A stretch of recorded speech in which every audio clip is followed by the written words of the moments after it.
In the context of this conversation of large language models, the potential application in journalism in the news industry is that it can enable two fundamental things. One is helping newsrooms expand news coverage, and the second thing is overcoming the human capacity limits or restraints. The way to think about the impact of LLMs in journalism is thinking through the different values of the news process, so from news gathering, production, and distribution. So while LLMs are good at brainstorming ideas or finding interesting story angles, they are not fully reliable in producing factual data. And so that's one of the fundamental roles of a journalist, which is to find that their research, that those data points and so on.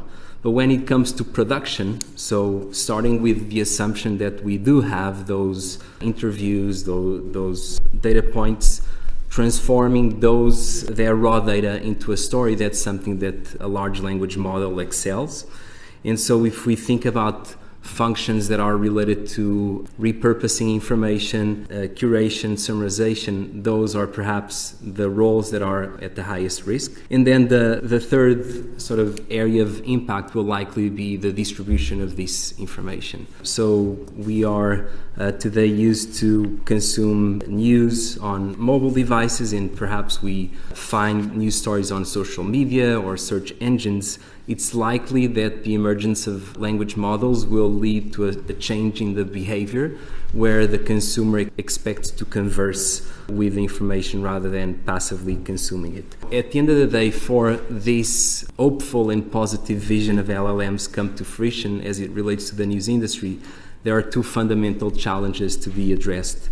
One is the recency constraint. So there's a data cutoff in terms of the models are trained until a certain point in time. So if we ask about information or an event that occurred last month, if that language model is not connected to a real-time database, it's useless for journalistic research. So the recency factor, and then the accuracy, which is what we have been discussing, where there's a lot of room for improvement and a lot of techniques being developed to increase the level of accuracy, which is fundamental when we think about the news industry and the application of AI. I think, in the long term, as we solve the issues of accuracy, as we solve the issues of a high cost structure, it's very likely that language models will be an integral part of any newsroom. And I like to think about it as almost like a free intellectual energy that allows journalists to focus on high impact areas and automating certain more mundane, repetitive tasks.